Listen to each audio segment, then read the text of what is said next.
تمام قسم کی تعریفات وحدہ لا شریک خالق کائنات مالک ارض و سما کے لیے ہیں، اور لاکھوں کروڑوں درود و سلام ہو اس ہستی اقدس و مقدس پر جن کا نام نامی اسم گرامی محمد اکرم صلی اللہ علیہ وعلی آلہ واصحابہ وبارک وسلم ہے۔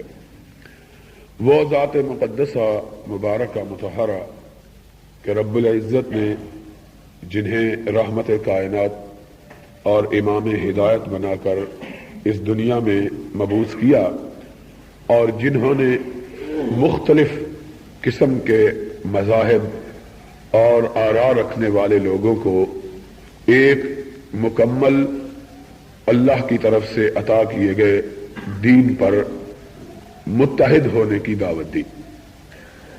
محمد الرسول اللہ صلی اللہ علیہ وسلم نے ان لوگوں کو جو آپ کے زمانے میں کائنات کے مختلف گوشوں میں پھیلے ہوئے تھے اور آپس میں ایک دوسرے سے دست و گریبان تھے، ایک دوسرے کے خلاف صف آراء اور ایک دوسرے کے خون کے پیاسے تھے، کسی ایک گروہ کا دوسرے گروہ کے ساتھ کسی قسم کی محبت کا پیار کا کوئی علاقہ اور تعلق نہ تھا۔ لوگ نہ صرف یہ کہ مختلف علاقوں میں بسنے والے ایک دوسرے سے دور تھے، بلکہ ایک ہی بستی کے باسی، ایک ہی شہر کے رہنے والے، ایک ہی قبیلے سے تعلق رکھنے والے، ایک ہی خاندان کے لوگ آپس میں ایک دوسرے سے اس طرح الگ الگ تھے گویا ان کے درمیان اونچی دیواریں کھڑی کر دی گئی ہے جن کو پھاندنا کسی کے بس میں نہیں رہا ہے۔ ایسے عالم میں حضرت محمد الرسول اللہ صلی اللہ علیہ وسلم اس کائنات میں جلوہ گر ہوئے، اور آپ نے اللہ کے پیغام کو لوگوں کے سامنے پیش کیا۔ آپ نے اس بات کو محسوس کیا کہ لوگوں کی دشمنیاں، لوگوں کے اختلافات، لوگوں کے جھگڑے اور لوگوں کے تنازعات اس قدر بڑھ چکے ہیں کہ ان کا بظاہر ختم ہونا ممکن نظر نہیں آتا ہے۔ اس لیے محمد الرسول اللہ صلی اللہ علیہ وسلم نے بجائے اس بات کے کہ ان کے چھوٹے چھوٹے اختلافات کو رفع کروائیں، ان کے معمولی تنازعات میں اپنا وقت ضائع فرمائیں، ان کے جھگڑوں کو سنیں اور ان کے درمیان فیصل بن کر اپنے احکامات صادر کریں، ان سب مختلف سوچ رکھنے والے لوگوں کو ایک عقیدے پر جمع ہونے کی دعوت دی، اور اس عقیدے پر جمع ہو کر آپ نے انہیں عقیدے کی بنیاد پر اتحاد اور اتفاق کا درس دیا۔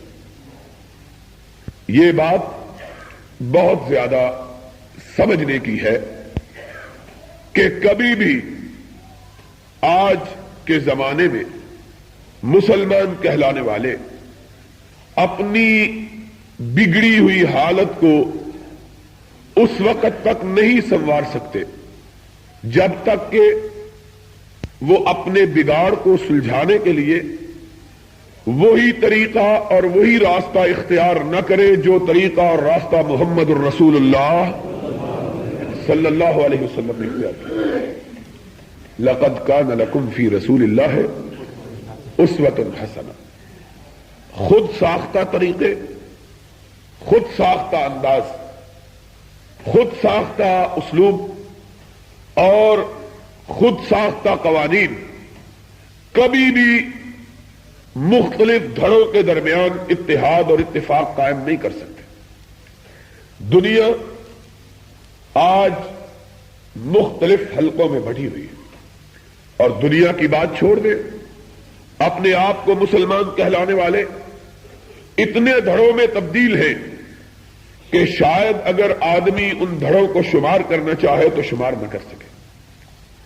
ان دھڑوں کو ختم کرنے کے لیے ہر آدمی اٹھتا ہے اور اپنی طرف سے کوئی لایا عمل، اپنی طرف سے کوئی قانون، اپنی طرف سے کوئی اصول، اپنی طرف سے کوئی ضابطہ لوگوں کے سامنے پیش کرتا ہے، اور وہ نہیں جانتا کہ امام کائنات، فخر موجودات، رحمت للعالمین صلی اللہ علیہ وعلی آلہ واصحابہ وبارک وسلم اس کائنات میں جلوہ گر ہوئے تھے، تو آپ کی قوم کے اندر ان لوگوں کے درمیان جن کی طرف آپ مبعوث کیے گئے تھے آج سے کہیں زیادہ جھگڑے موجود تھے، اور ایک مسلمان ہونے کے ناطے سے ہمارا یہ عقیدہ ہونا چاہیے کہ کبھی بھی اس بیماری کا علاج کسی اور طریقے سے نہیں ہو سکتا جو بیماری رسول کے زمانے میں موجود تھی اور رسول نے اس کا علاج کیا تھا۔ اگر اس بیماری کا علاج کرنا ہے تو صرف وہی طریقہ اختیار کرنا پڑے گا جو ناطق وحی حضرت محمد الرسول اللہ صلی اللہ علیہ وسلم نے اختیار کیا، اس لیے کہ آپ کو علاج کا طریقہ رب العالمین نے بتلایا تھا اور اس عرش والے حاکم نے بتلایا تھا جو لوگوں کی طبیعتوں، لوگوں کے مزاجوں، لوگوں کی خواہشات، لوگوں کی آرزوؤں، لوگوں کی امنگوں، لوگوں کی تمناؤں، لوگوں کے ارادوں اور عزائم کو اچھی طرح جاننے والا، وہ یعلم خائنۃ الاعین وما تخفی الصدور، وہ رب ہے جو آنکھ کی ہلکی سی لغزش کو بھی جانتا ہے، اور آنکھ کی لغزش اس میں تو حرکت پیدا ہوتی ہے، اللہ تو سینے میں پنپنے والے ان خیالات کو بھی جانتا ہے جن کا آدمی ابھی اظہار نہیں کرتا۔ یعلم خائنۃ الاعین وما تخفی الصدور، جو جذبات دل کے اندر پیدا ہوتے ہیں اور انسان ابھی ان کو اپنے لبوں پر نہیں لاتا، اپنی حرکات و سکنات سے ان کا اظہار نہیں کرتا، رب تو ان ارادوں کو، ان جذبات کو بھی جانتا ہے جو دل کے اندر جنم لیتے ہیں۔ اس عرش والے نے جو طریقہ دنیا والوں کی اصلاح کا بتلایا، یاد رکھو اس طریقے کے علاوہ دنیا کی اصلاح کے لیے کوئی دوسرا طریقہ کارگر نہیں ہو سکتا۔ اسی لیے اگر ہم نے اپنے مسائل کی اصلاح کرنی ہے، اپنے بگڑے ہوئے حالات کو سدھارنا ہے، اپنی الجھی ہوئی تقدیر کو درست کرنا ہے، تو ہمیں وہی طریقہ اختیار کرنا پڑے گا جو ان بیماریوں کے علاج کے لیے محمد الرسول اللہ صلی اللہ علیہ وسلم نے اختیار کی، اور حدیث میں آیا ہے لن یصلح آخر هذه الامہ الا بما صلح بها اولها۔ لوگوں یاد رکھو اس امت کے آخری زمانے کی اصلاح بھی اسی نسخے کے ساتھ ہوگی جس نسخے کے ساتھ اس امت کے پہلے طبقے کی اصلاح ہوئی تھی۔ جس طریقے پر بگڑی ہوئی قوم کو، بدوؤں کو، جاہلوں کو، ڈاکوؤں کو، شرابیوں کو، بدکاروں کو، جواریوں کو، گنوار اجڑ وحشیوں کو محمد الرسول اللہ صلی اللہ علیہ وسلم نے درست کیا۔ آج بھی قوم کی درستگی صرف اسی طریقے سے ہو سکتی ہے، اور کوئی طریقہ امت کی اصلاح کے لیے کارگر نہیں ہو سکتا ہے کہ وہی دیری نہ بیماری، وہی نہ محکمی دل کی، اور علاج اس کا وہی آب نشاط انگیز ہے۔ ساتھی یاد رکھو، جب تک مدینے والے سے شفا نہیں ڈھونڈو گے، ان کے اختیار کیے ہوئے نسخے کو نہیں آزماؤ گے، اللہ کی طرف سے انہیں عطا کردہ اصولوں کو اختیار نہیں کرو گے، تمہاری قوم کی کبھی اصلاح نہیں ہو سکتی ہے۔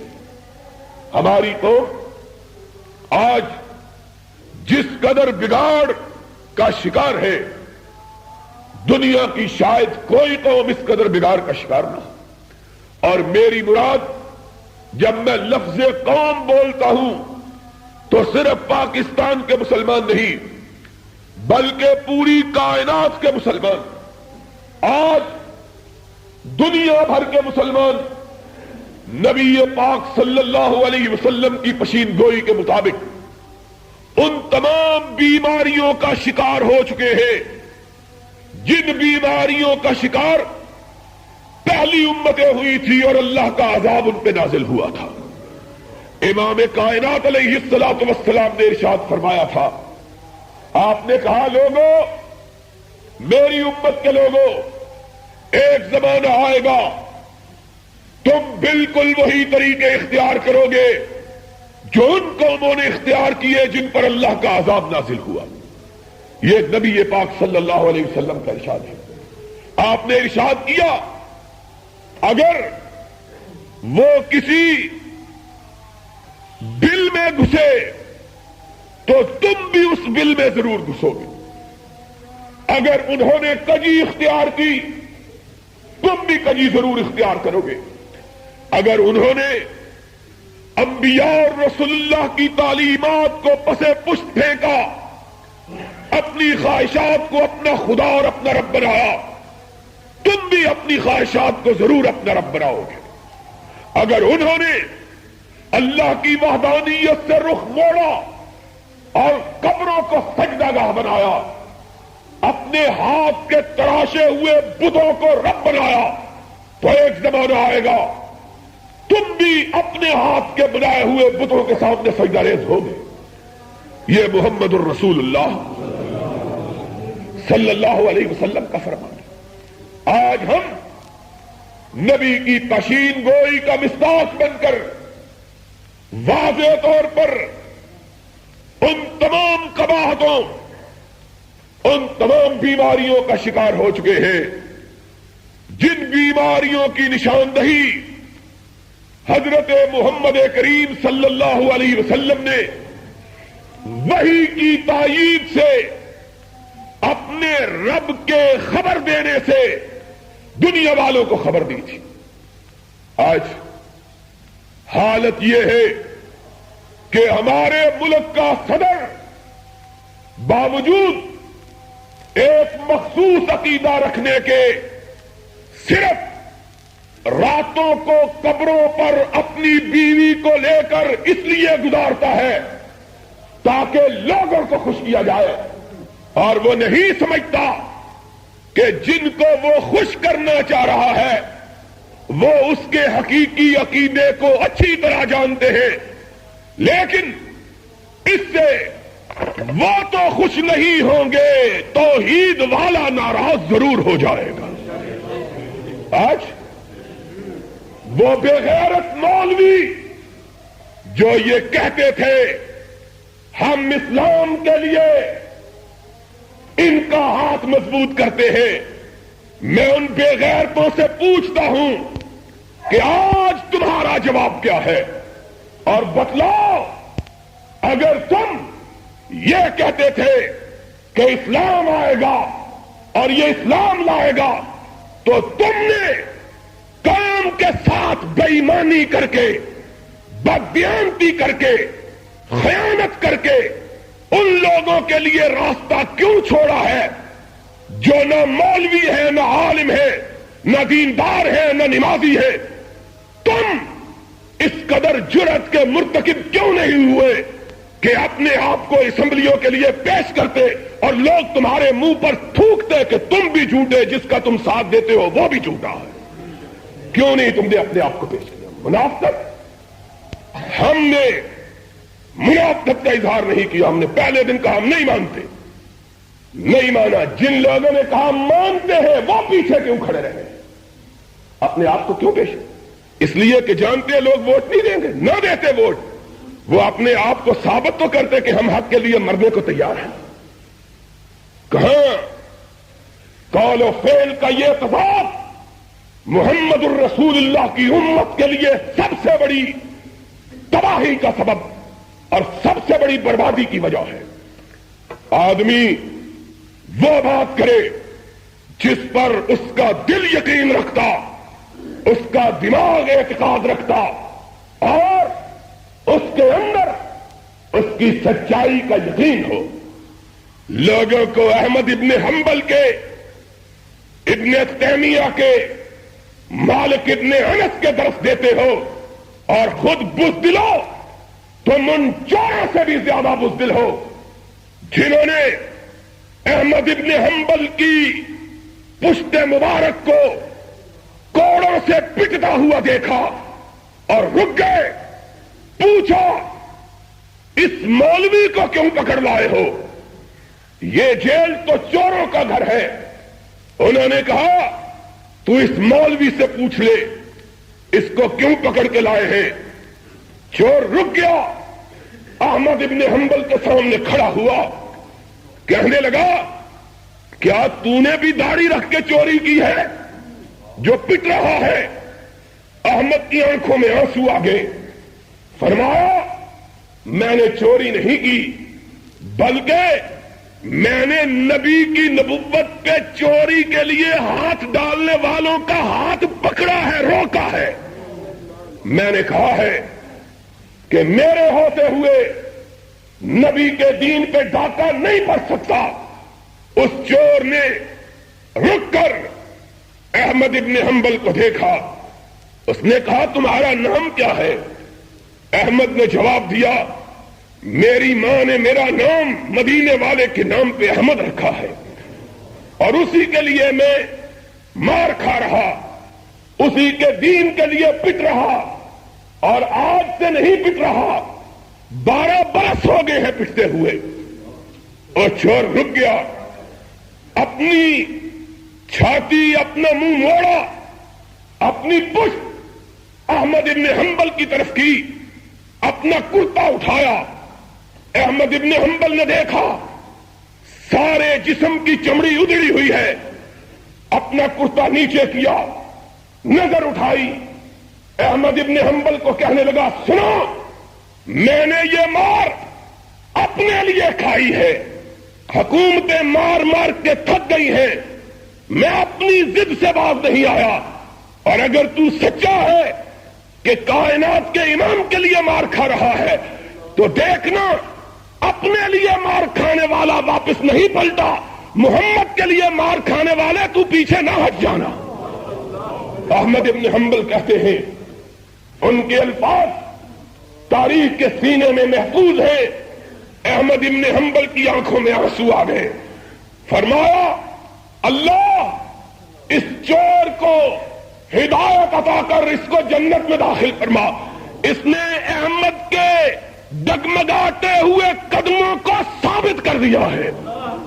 فرمایا پھر جب بھی مار پڑتی، جب بھی دل ڈولتا، جب بھی قدموں میں لرزش آتی، جب بھی پائے سبات میں لرزہ آتا، جب بھی دل میں گھبراہٹ پیدا ہوتی، جب بھی دماغ جھنجھلاتا، مجھے وہ چور سامنے کھڑا اپنی پشت سے کپڑا اٹھائے ہوئے نظر آ جاتا. میں کہتا احمد اپنی ضد کے لیے باز نہ آیا، تو محمد کے لیے کیسے پلٹنا چاہے گا؟ 12 سال 4 برس اور 16 برس مار کھائی، مارنے والے تھک گئے، محمد کے لیے مار کھانے والا نہیں تھکا ہے. 3 بادشاہ مارتے ہوئے مر گئے، 3 بادشاہ، 3 نے مارا، میمون نے مارا، معتصم نے مارا، متوکل نے مارا، اور آخر ایک دن جب بیٹا حکمران ہوا، ماں اس کی تاج پوشی کے دن اس کے پاس گئی، کہنے لگی آج خوش ہو کہ تمہیں بادشاہت مل گئی؟ میں خوش ہوں کہ آج تاج میرے سر پہ ہے. ماں نے کہا بیٹا تاج تیرے سر پہ اس وقت تک نہیں ہے جب تک کہ محمد کا غلام جیل میں پڑا ہوا ہے، تاج اس کے قدموں میں ہے، جا اس سے اپنے باپ دادے کی معافی مانگ، اگر اس نے تجھ کو معاف کیا تو سمجھنا کہ تاج تیرے سر پہ آیا ہے۔ رہا کیا۔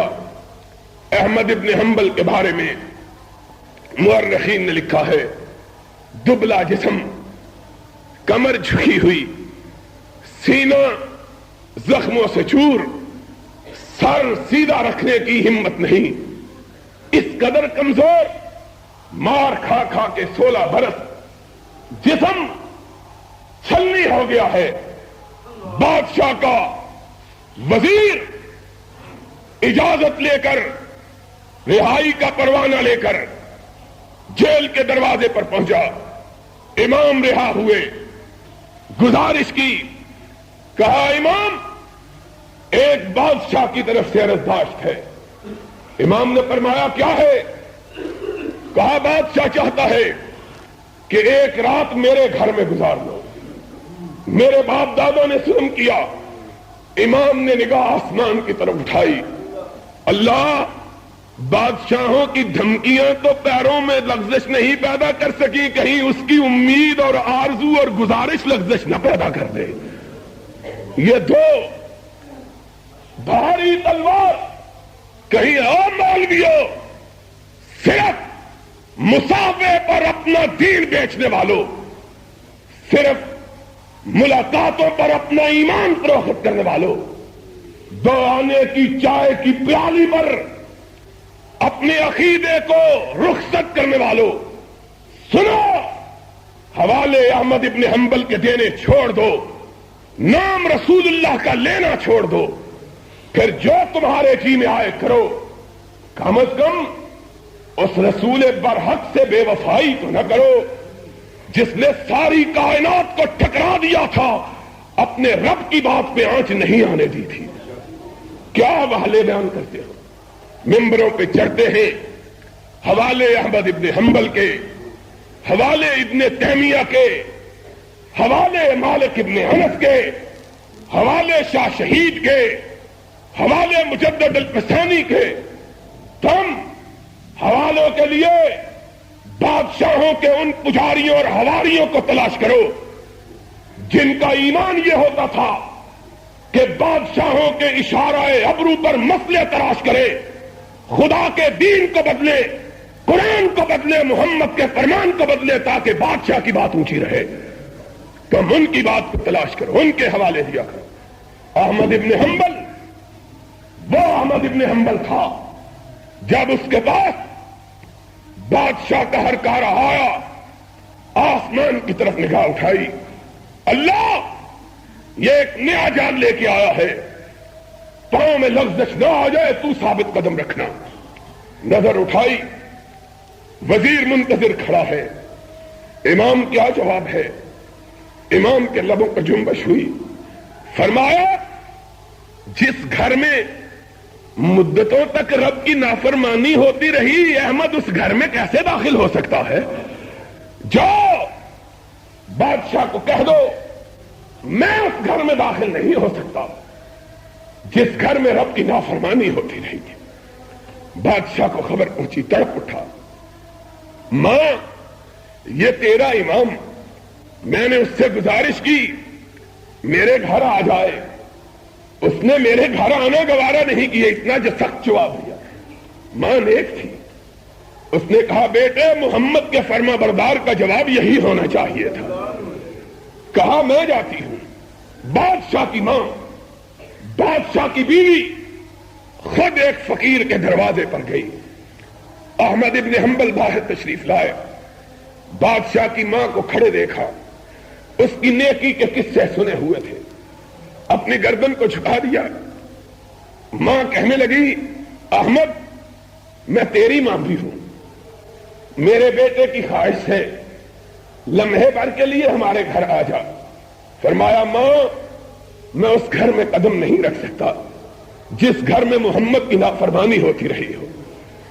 اخیر گزارش کی ماں، پھر ماں نے کہا اچھا میرے گھر آ جاؤ. امام احمد ابن حنبل دوسرے دن کا وعدہ کرتے ہیں, اس بادشاہ کی ماں کے گھر گئے. بادشاہ بھی پہنچا ہوا تھا, احمد ابن حنبل بھی تشریف لائے.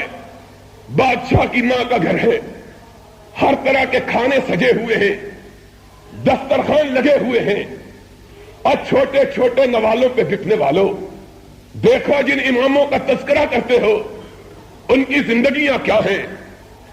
دسترخوان سجا ہوا, احمد ابن حنبل نے گردن اٹھائی ہوئی. بادشاہ آیا, کمزور دبلا پتلا, لیکن اللہ کے نور سے پیشانی روشن.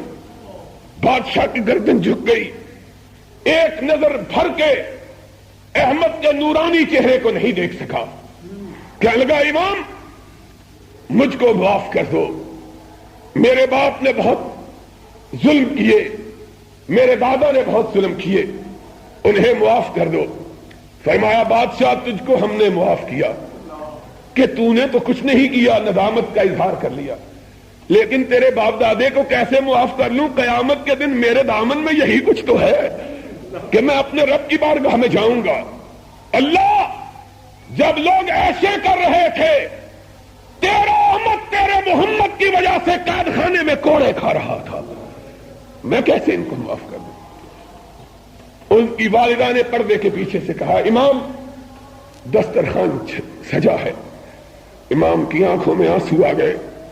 فرمایا جیل میں رہتے ہوئے 16 برس سے روزے کی عادت پڑ گئی ہے, آج بھی میں نے روزہ رکھا ہوا ہے. ہائے ہائے. احمد کا بیٹا کہتا ہے میں نے اپنے بابا سے صبح دم کہا تھا, بابا آج ان گلاسوں میں پانی پینا پڑے گا جن گلاسوں کو بادشاہوں کی انگلیوں نے چھوا ہے. آج ان دسترخوانوں سے کھانا پڑے گا جو دسترخوان بادشاہوں کی دولت کے بل پہ سجائے گئے ہیں. تو احمد نے مسکرا کے کہا تھا بیٹے تجھ کو معلوم نہیں کہ میں نے رات ہی سے صبح کے لیے بادشاہ کے گھر جانے سے پہلے روزے کی نیت کی ہوئی ہے. کس طرح ان کے پائے اس بات میں لغزش. لوگوں یا ایمان کی بات نہ کرو یا ایمان کا مکمل تذکرہ کرو. ایمان کوئی کٹی پھٹی چیز نہیں ہے کہ جس کا جی چاہے ایمان کی گردن پکڑ لے, جس کا جی چاہے اسلام کی کمر پکڑ لے, جس کا جی چاہے اسلام کی ٹانگ پکڑ لے, اور ہر آدمی یہ دعویٰ کرے کہ میں نے اسلام کو تھاما ہوا ہے.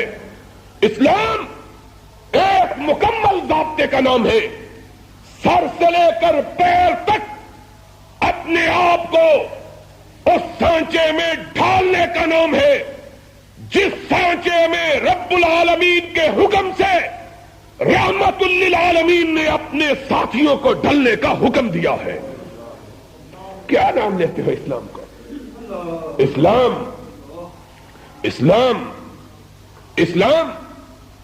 تم نے اسلام کو کٹا پھٹا ہوا سمجھا ہے کہ جس کے ہاتھ میں ایک دھجی بھی آ گئی اس کے پاس بھی اسلام ہے, جس کے ہاتھ میں ایک دھجی بھی آ گئی اس کے پاس بھی اسلام ہے, جس کے پاس گریبان آ گیا اس کے پاس اسلام ہے, جس کے پاس دامن آ گیا اس کے پاس بھی اسلام ہے. سن لو, اسلام صرف اس کے پاس ہے جس نے اپنی زندگی کو پیر سے لے کر سر تک اسلام کے سانچے میں ڈالا ہوا ہے. شرم نہیں آتی ہے. کہتے ہیں اسلام پرسوں کا اخبار, اور ماشاء اللہ والو ہماری کتابیں ضبط کرتے ہو. کیا جرم ہے؟ جرم یہ ہے کہ ہم نے اس کتاب میں حق کا اظہار کیا ہے, اپنے عقیدے کا اظہار کیا ہے, اس عقیدے کا اظہار کیا ہے جو عقیدہ مدینے والے نے آج سے 1400 برس بیشتر اپنی امت کو عطا کیا تھا.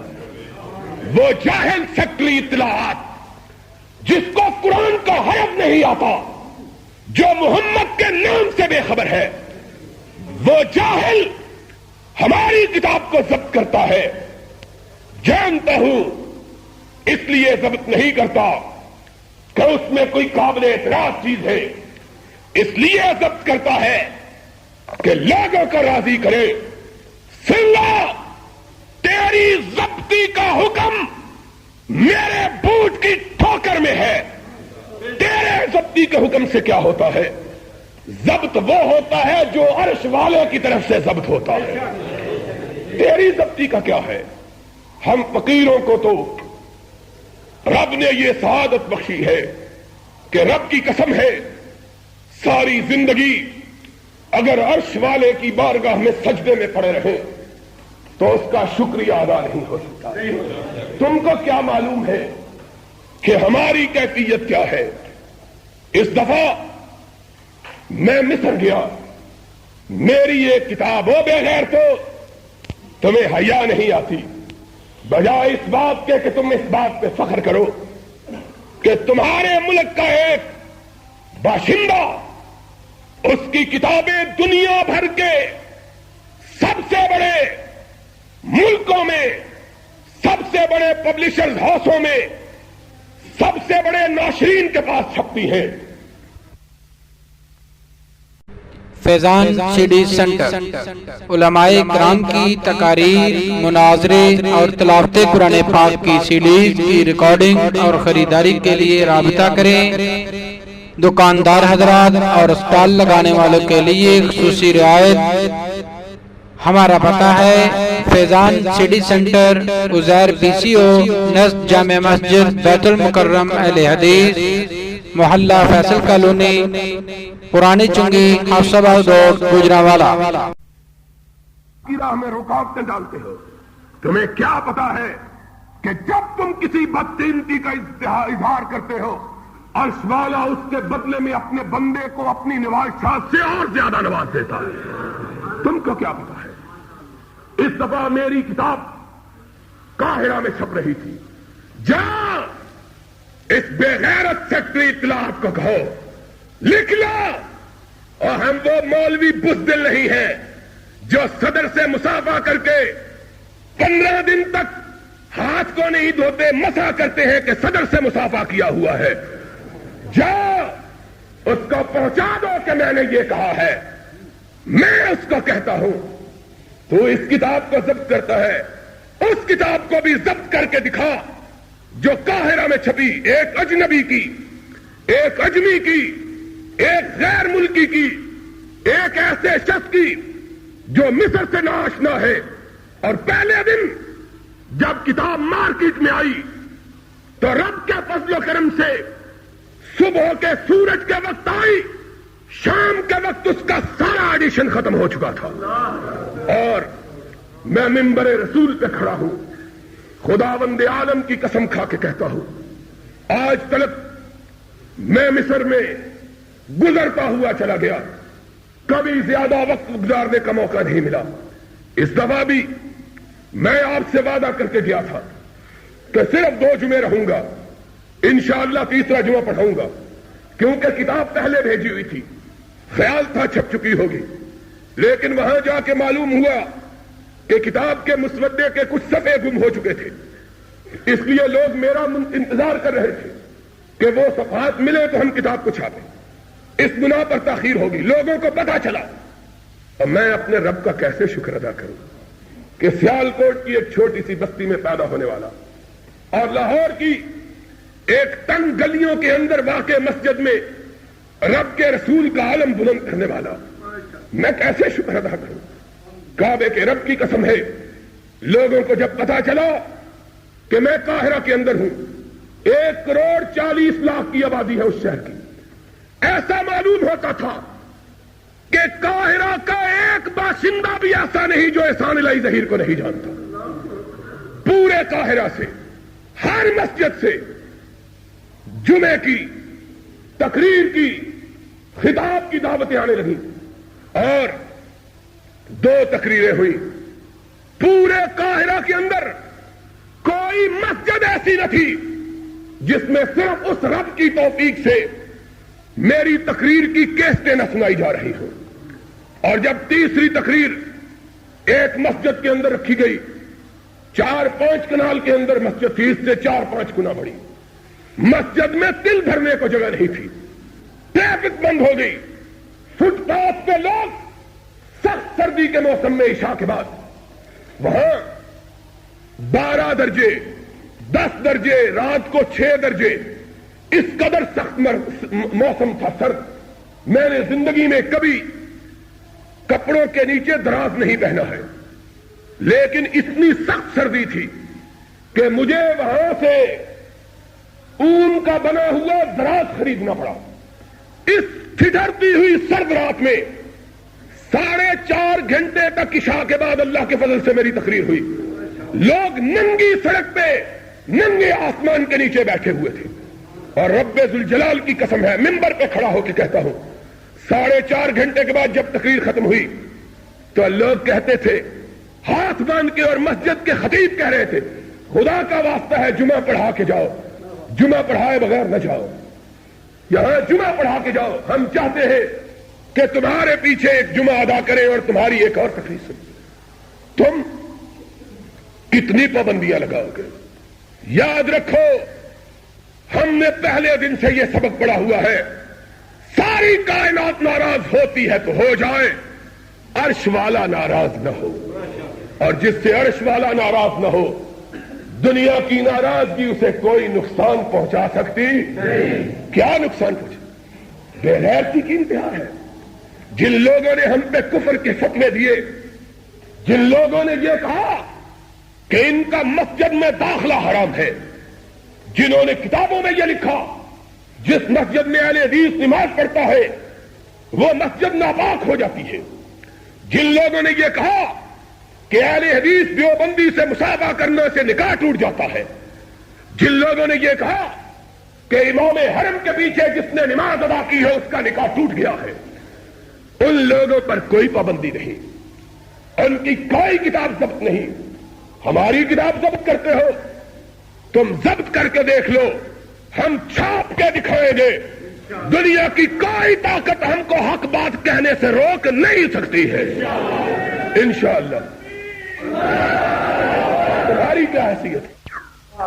ہم وہابی لوگ کبھی کبھی پشین گوئی کرتے ہیں، اور پشین گوئیوں کو ہم نے کاروبار نہیں بنایا ہوا۔ لوگ پشین گوئیوں سے کاروبار کرتے ہیں، ہم نے کاروبار نہیں کیا پشین گوئی سے، لیکن ہم نے یہ منبر گواہ ہے، تم بھی گواہ ہو، پشین گوئی کی تھی کہ ایک وقت آئے گا بھٹو ہم کو جیلوں میں بھیجتے ہو۔ پشین گوئی سن لو، اور ہماری کتابیں ضبط کرنے والوں، آسمان کے کناروں پر تمہاری ضبطی کی تحریر ہم نے لکھی ہوئی دیکھی ہے انشاءاللہ۔ اب تمہاری ضبطی کا، تمہاری کتاب کا نہیں، تمہاری اپنی ضبطی کا وقت آ گیا ہے، اور جب تم ضبط ہوگے دنیا کی کوئی طاقت تمہیں واگزار کرنے والی نہیں ملے گی۔ یاد رکھنا بات کو، دنیا کی کوئی طاقت تمہیں واگزار کرنے والی نہیں ملے گی۔ اسلام کون سا اسلام؟ سن لو، جو جی چاہے ہم سے کر لو، ہم قبروں کا اسلام نہیں مانتے، ہم خانقاہوں کا اسلام نہیں مانتے، ہم شرک والا اسلام نہیں مانتے، ہم کرسیوں کی حفاظت والا اسلام نہیں مانتے، ہم تمہارا دم کٹا، کان کٹا، ناک کٹا، آنکھ کٹا، دل کٹا، سینہ کٹا، جگر کٹا اسلام نہیں مانتے۔ وہ کوئی اور بے غیرت ہوگا جو مانے گا۔ پرسوں کے اخبار میں چھپا ہے، ضبط کرنا تھا تو اس کو ضبط کرتے، ضبط کرنا تھا تو اس کو ضبط کرتے۔ پرسوں کے اخبار میں تمہارے منہ پہ تھپڑ چھپا ہے، جنگ اخبار میں چھپا ہے، اسلام کا نام لینے والوں، جنگ اخبار میں چھاپا ہے کہ پاکستان کی اسلامی مملکت میں چکلوں کو، کنجر خانوں کو ختم نہیں کیا جا سکتا۔ چھپا ہے کہ نہیں چھپا؟ جنگ اخبار میں نوٹ کر لو تاریخ، ان ملاؤں کے چہروں پر سیاہی ملو اس اخبار کی جو کہتے ہیں یہاں اسلام آ رہا ہے، ان کو ملون کے منہ پر سیاہی. اس اخبار نے خبر چھاپی کہ پاکستان سے بازار حسن، اور جانتے ہو بازار حسن کس کو کہتے ہیں؟ بدکاری کے اڈے، ہیرا منڈیاں. اس اخبار نے خبر چھاپی کہ ان کو پاکستان سے ختم کیا جا سکتا. ہائے، یہ اسلام ہے اور منافقت کی انتہا ہے. کہتے ہیں ہم نے حدود آرڈیننس نافذ کیا ہے. اور چینیا والی مسجد کے نمازیوں سن لو، اور سی آئی ڈی والوں لکھ لو، ہم پہنچے ہوئے ہیں باہر.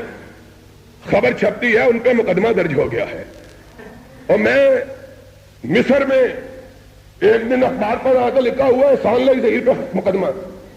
ایک دوست ملا پاکستانی، اس نے کہا تم تو یہاں ہو اور مقدمہ پاکستان میں. میں نے کہا کہ ہاں، میں کھٹکتا ہوں دل یزداں میں کانٹے کی طرح. میں کھٹکتا ہوں دل یزداں میں کانٹے کی طرح. اور ملا تو فقط اللہ اللہ اللہ، تو جا جمعرات کی روٹیاں کھا. اور تم نے وہ جمعرات کی روٹیاں کھاتے تھے، تم نے جمعے کی دوپہر کی روٹیاں کھانی شروع کر دی ہیں. فرق کیا ہے تم میں؟ کہا تم ہم بیاباں میں ہیں اور گھر میں باہر آئی ہے. ہم نے کہا اسی کا تو نام ہے مردانگی، اسی کو کہتے ہیں. ہم باہر گئے ہوئے ہیں، رات کو سوتے سوتے گڑبڑا کے اٹھ بیٹھتے ہیں، سانلہ ظہیر آ گیا ہے. جاؤ، ضبط کرنا تھا تو اس اخبار کو کرتے. آج یاد رکھنا، کہتے ہیں حدود آرڈیننس. 4 حدیں ہیں اسلام کی. یاد رکھنا مسئلہ، اسلام کی کتنی حدیں ہیں؟ 4. ایک حد چوری کی، ایک حد الزام تراشی کی، ایک حد شراب کی. یہ 3 حدیں ہیں. ایک شراب نوشی کی، اس کی سزا 40 کوڑے یا 80 کوڑے، اختلاف کے ساتھ، یا 40 کوڑے یا 80 کوڑے. دوسری حد ہے مومنوں پر الزام تراشی کی، اس کی سزا ہے 80 کوڑے. تیسری حد ہے چوری کی، اس کی سزا ہے ہاتھ کاٹنا. یہ 3 حدیں. اور چوتھی حد جو ان سب سے بڑی اور حدود اللہ میں سے سب سے کڑی، اس حد کا نام ہے حد زنا، اور اس کی سزا ہے پتھر مار مار کے سنگسار کرنا. یہ چوتھی سزا. اور ان چاروں میں سے یہ سب سے بڑی، ان چاروں میں سے سب سے بڑی. حدود اللہ کی ترتیب یہ ہے: حد زنا سب سے اول، حد سرقہ چوری دوسرے نمبر پر، حد قذف تیسرے نمبر پر، اور حد شرب خمر چوتھے نمبر پر. 4 حدیں. شور مچا ہے، ہم نے حدود نافذ کر دیے. او غیرت مندو، تم نے حدود نافذ کیے. سب سے پہلی حد زنا کی. کہتے ہو نافذ کی اور زنا کے اڈے کھلے. اس سے زیادہ اور زیادہ تضاد کی بات کیا ہو سکتی ہے؟ کیا کہتے ہو؟ کیا کہتے ہو؟ لما تقولون ما لا تفعلون کبر مقتا عند اللہ ان تقولوا ما لا تفعلون. اور خدا نے کیا کہا تھا؟ اللہ اکبر. یحبون، ہائے قرآن، ہم نے تجھ کو پڑھنا چھوڑ دیا. کون پڑھے؟ قرآن پڑھنے والے تو بکاؤ مال ہو گئے. جس طرح پیاز بکتا ہے اس طرح قرآن پڑھنے والے بکتے ہیں. قرآن کون سنائے؟ کون سنائے قرآن؟ قرآن زندہ کتاب. جب پڑھو ایسا معلوم ہوتا ہے آج نازل ہوئی. قرآن کہتا ہے یحبون ان یحمدوا بما لم یفعلوا. اے میرے نبی، منافق وہ ہیں جو یہ پسند کرتے ہیں. لفظی ترجمہ شاہ عبد القادر کا. یحبون پسند کرتے ہیں، ان یحمدوا ان کی تعریف کی جائے، ما لم یفعلوا، اس بات پر جو کام انہوں نے نہیں کیا. ہائے قرآن، یحبون ان یحمدوا بما لم، چاہتے ہیں لوگ ان کے لیے تالیاں بجائیں اس کام پہ جو انہوں نے کیا. ہائے اللہ، ہم تو کمزور ہیں، پھر ہم ان کو کیا کہیں؟ کہا تم کچھ نہ کہو، میں عرش والا کہتا ہوں. عرش والے تو کیا کہتا ہے بتلا تو دے، دل تو ٹھنڈا ہو جائے.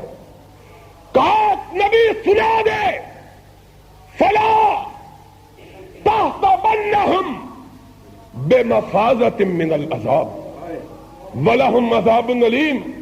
میرے نبی کہہ دو 4 دن مان کر لو، جہنم کے دروازے تمہارے لیے کھول کے رکھے ہوئے ہیں. فَلَا تَحْسَبَنَّهُمْ بِمَفَازَةٍ مِنَ الْعَذَابِ وَلَهُمْ عَذَابٌ أَلِيمٌ. لوگوں سن لو، آج بگڑی ہوئی قوم کی تقدیر کے سنوارنے کا طریقہ ایک ہے، اور وہ کیا ہے؟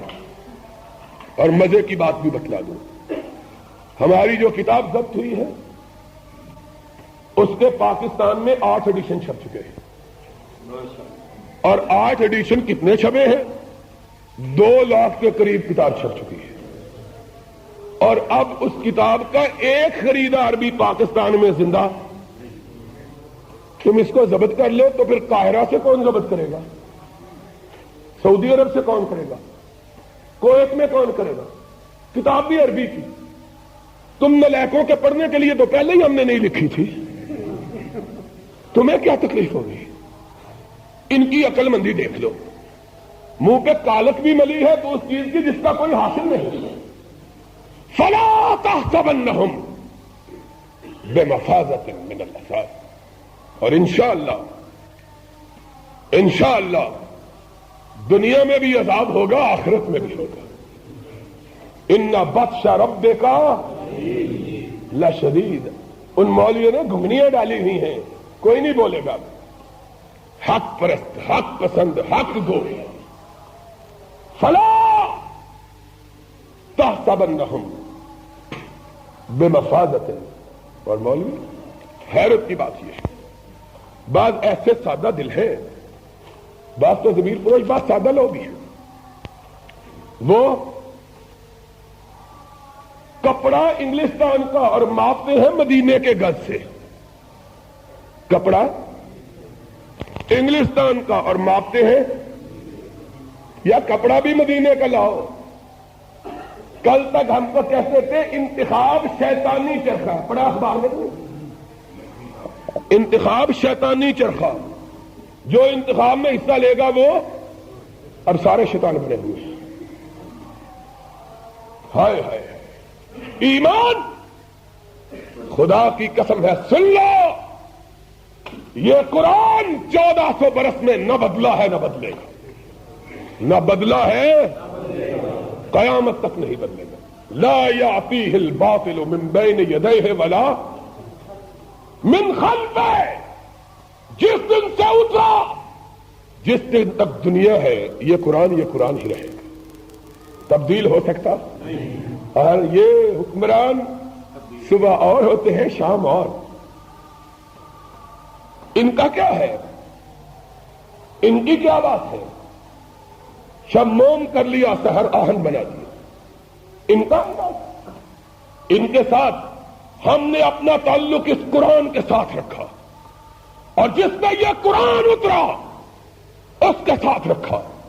نہ قرآن بدلا، نہ محمد کا فرمان بدلا. تم نے اس سے رشتہ توڑ کے اوروں سے رشتہ جوڑا، وہ بدلتے رہے.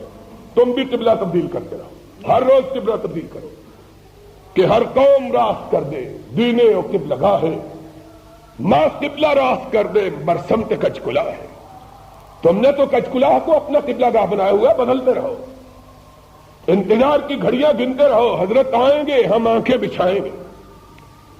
تم بناؤ، ہمیں تو کوئی تکلیف نہیں. انتخاب ہو رہے ہیں تب بھی کوئی نہیں ہو رہے ہیں تب بھی کوئی نہیں.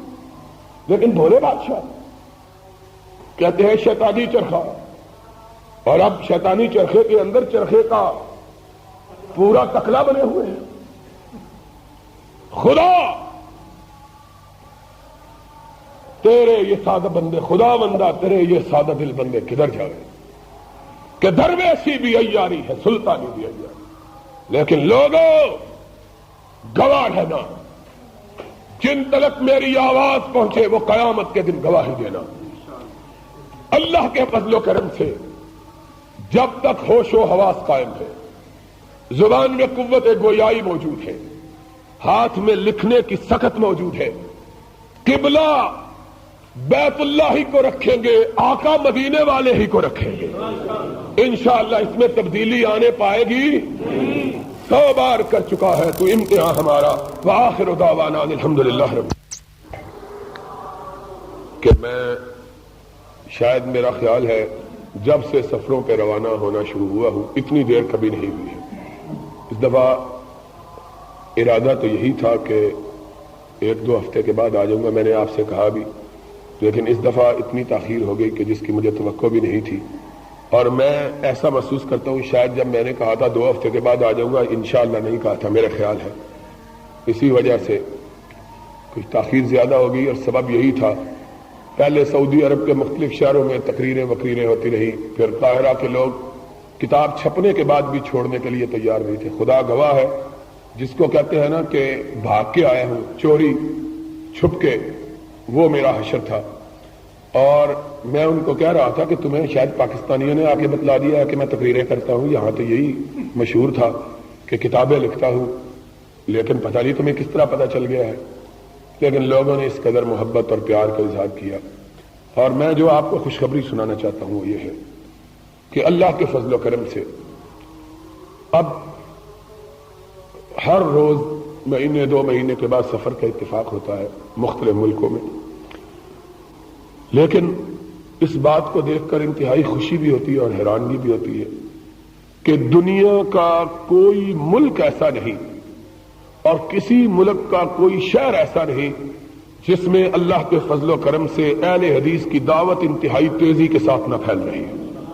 کوئی علاقہ، کوئی ملک. اور میں سوچتا ہوں کہ اس مسلک کی حقانیت کی اس سے بڑی کیا علامت ہے کہ ہم جیسے نااہل اور کئی کمزور ایمان کے عملوں میں کوتاہیاں، بے شمار گناہوں سے لٹے ہوئے واعظ مبلغ، ان کی حالت یہ ہے، لیکن مسلک کی اس قدر قوت ہے کہ باوجود اس کے حاملین کی لغزشوں کے یہ اپنی قوت سے اللہ کے فضل سے پھیل رہا ہے. یعنی اس دفعہ عالم یہ تھا کہ قاہرہ میں آج سے پہلی دفعہ جب میں گیا ہوں، میرا خیال ہے کہ یہ 73-74 کا موقع تھا، کوئی 11 سال پہلے. شیخ محمد اشرف صاحب میرے ساتھ تھے. قاہرہ بہت بڑا شہر ہے، شاید دنیا کا سب سے بڑا. اس ایک شہر کی آبادی 1,40,00,000 کے قریب ہے. کل ملک کی آبادی 4.5 کروڑ اور 1/3 کل آبادی کا صرف ایک شہر میں رہتا ہے. اس دفعہ ہم نے جمعے کے دن نماز پڑھنے کے لیے مسجد تلاش کی. شیخ صاحب اللہ ان کی مغفرت کرے، ان کو بھی بڑا ذوق ہوتا تھا کہ کوئی اہل حدیثوں کی مسجد ملے. تو مجھے کہنے لگے اب یہاں آئے ہیں، ہم لندن سے واپس آ رہے تھے، انگلینڈ گئے تھے وہاں تبلیغی دورے پر یورپ کے ملکوں میں. تو وہاں سے واپسی پر شیخ صاحب کہنے لگے کہ کوئی ایسا ہو 2-3 دن کے لیے ہم یہاں آئے ہیں کہ کوئی اہل حدیثوں کی مسجد ملے. وہاں اہل حدیثوں کی مسجد تلاش کی. ایک بہت بڑا علاقہ ہے وہاں عابدین کا، وہاں ایک مسجد تھی، میرے خیال میں یہ جتنی ہمارا اندرونی حصہ ہے اس سے بھی چھوٹی مسجد تھی. یہ کیفیت تھی آج سے صرف 11 برس پہلے. اس دفعہ اس کے بعد بھی کئی دفعہ جانے کا اتفاق ہوا، لیکن اس طرح بھاگتے ہوئے کبھی 1 دن کے لیے، کبھی مصر سے، کبھی امریکہ سے واپس آتے ہوئے، برطانیہ سے، کبھی گھانا سے، افریقہ سے. جلدی پچھلے دفعہ گیا 3-4 دن رہا لیکن کوئی ایسا موقع نہ ملا. اس دفعہ چونکہ لمبا عرصہ تھا کتاب چھپ رہی تھی تو اس سلسلے میں پھر وہ دوست مل گئے جنہوں نے کویت میں میری کچھ تقریریں سنی تھی یا حج کے زمانے میں سنی تھی، وہ مل گئے. پھر وہاں کے جو اہل حدیثوں کے سربراہ ہیں ڈاکٹر جمیل غازی صاحب، وہ مل گئے, انہوں نے جب دعوت دی, تقریر کی, میں حیران رہ گیا کہ اللہ کے فضل سے اس قدر تیزی کے ساتھ 10-11 برسوں میں مسلک پھیلا ہے کہ اس وقت صرف قاہرہ شہر میں 150 سے زیادہ اہل حدیث کی مسجدیں تھیں اللہ کی توفیق سے. کبھی ایک مسجد ہوتی تھی, اور جس مسجد میں میں نے 3 تقریریں کی یکے بعد دیگرے, وہ مسجد اس سے 4 گنا بڑی, اور وہاں اہل حدیث حضرات نے اتنا خوبصورت سینٹر بنایا ہوا تھا کہ 11 منزلہ عمارت تھی, مسجد کے اوپر 11 منزلہ, سارا مرکز, سیکرٹیریٹ, مہمان خانہ, پھر ایک خیراتی ہسپتال انتہائی جدید ترین, یعنی اتنا جدید کہ شاید جو حکومت کے ہسپتال ہے وہ بھی اس کا مقابلہ نہیں کرتا, اور اس قدر ذوق و شوق. اور میں نے بتلایا کہ آخری دن یہ حالت تھی کہ 6-7 ہزار سے زیادہ آدمی اور لوگ حد نگاہ تک, اور پھر ہر محلے سے, ہر علاقے سے لوگ آئے ہوئے کہ خدا کے لیے ہمیں ایک دن دے دے. میں نے کہا جتنے دن تم مانگ رہے ہو اس کا مطلب یہ ہے کہ میں اپنے بال بچے کو بالکل رخصتی دے کے آؤں تبھی ہو سکتا ہے. پھر کہنے لگے جی آپ وعدہ کریں. میں نے کہا تم نے مجھے چینیا والی مسجد سے نکلوانا ہے, وعدہ کروں اگر 150 مسجد ہے, اگر 50 مسجدوں میں بھی وعدہ کروں ہر روز اگر تقریر ہو تب بھی 2 مہینے چاہیے. تو میں نے کہا پھر چینیا والی مسجد والے نیا مولوی تلاش کر لیں گے. تو یعنی اتنا لوگوں کے اندر ذوق شوق. پھر ہم وہاں سے اسکندریہ گئے, وہاں بھی اسی طرح ماشاءاللہ. پھر مختنطا گئے, اور جتنے شہروں میں گئے اس قدر اللہ کے فضل سے مسلک کی طرف. اور جو مجھے انتہائی حیرت ہوئی وہ یہ تھی کہ آج سے 11 سال پہلے وہاں مصر کے اندر کوئی داڑھی والا آدمی نظر نہیں آتا تھا. صدر ناصر یہودیوں کا ایجنٹ تھا, اس نے اس قدر غلیظ اسلام کے خلاف اور داڑھی کے خلاف پروپیگنڈا کیا ہوا تھا کہ پورا قاہرہ جو 1.5 کروڑ آبادی کا شہر, آپ گزر جائیں آپ کو ایک داڑھی والا بندہ نظر نہیں آئے گا. اور لباس, وہاں کا لباس سارے عرب ملکوں کا, اللہ کا شکر ہے کہ ہمارے ہاں آج بھی باوجود مغربی تہذیب اور الحاد اور بے دینی کے عام ہونے کے اپنی روایات پر بڑی پابندی ہے. آج بھی سلوار قمیص اور جو شریف گھرانے ہیں وہ کھلے کپڑے باپرد. لیکن مصر اور دوسرے عرب ملکوں کی عورتوں کا لباس بالکل وہی لباس ہے جو یورپ میں پہنا جاتا ہے. صرف جو نیک تھوڑے سے ملک ہیں عرب, ان میں اوپر ایک عبا پہن لیتے ہیں, اور جو دوسرے ہیں وہ کچھ بھی نہیں. مصر میں آج سے 11 برس پہلے میں نے ایک عورت بھی ایسی نہیں دیکھی تھی جس کے ٹخنوں, جس کے گھٹنوں کے نیچے قمیص موجود ہو, گھٹنوں تک ننگی, اتنی بازو. اللہ کی قسم ہے 11 سال پہلے میں نے سارا مصر, اس وقت بھی ہم نے کافی سفر کیا تھا, شیخ صاحب کے ساتھ 3 دن رہے, سارا دن گھومتے رہے, ایک عورت بھی باپرد نظر نہیں آئی تھی. ایک عورت, کوئی بوڑھی عورت بھی باپرد نظر آئی. آج آپ حیران ہوں گے یہ بات سن کر, اور جی اتنا خوش ہوا اور اپنے متعلق شرم آئی. یہ میں آپ کو ذرا تھوڑی سی غیرت دلانا چاہتا ہوں. آج وہاں کی حالت یہ ہے کہ ہم بازاروں سے گزرتے تھے, نہ صرف یہ کہ عورتوں نے پیروں کے نیچے تک لباس پہنا ہوا, یہ نہیں, برقعے پہنے ہوئے, یہ بھی نہیں, بلکہ ہماری خواتین جو پردہ دار ہیں ان کے ہاتھ تو نظر آتے ہیں. خدا کی قسم ہے مصر میں اس قدر زیادہ تعداد میں ہم نے نوجوان نسل کی خواتین دیکھی جن کے ہاتھ بھی نظر نہیں آتے تھے. ہاتھ بھی نظر نہیں, ہاتھوں میں بھی دستانے پہنے, پردے کیے. اور جو مزے کی بات ہے وہ یہ ہے کہ جب لوگ ان کو دیکھتے تو میں پوچھتا جان بوجھ کے یہ کون, کہتے یہ اہل حدیث عورتیں ہیں. جو باپردہ عورت نظر آتی لوگ کہتے یہ اہل حدیثوں کی بیویاں ہیں, یہ اہل حدیثوں کی بہنیں ہیں, یہ اہل حدیثوں کی بیٹیاں. ہر وہ عورت جس نے پردہ کیا ہوا ہے سارا مصر یہ کہتا ہے یہ اہل حدیث. اہل حدیث کی علامت یہ ہے کہ وہ باپرد, محافظت, اور اس نے پورا اسلامی لباس پہنا ہوا. اور پھر نوجوان غولوں کے غول ہزاروں کی تعداد میں جنہوں نے داڑھی رکھی, اور سب اللہ کی قسم یہ میں نے زندگی میں کبھی منظر نہیں دیکھا. وہ مجھے دیکھتے جانتے نہیں ہیں. میں تو ہمیشہ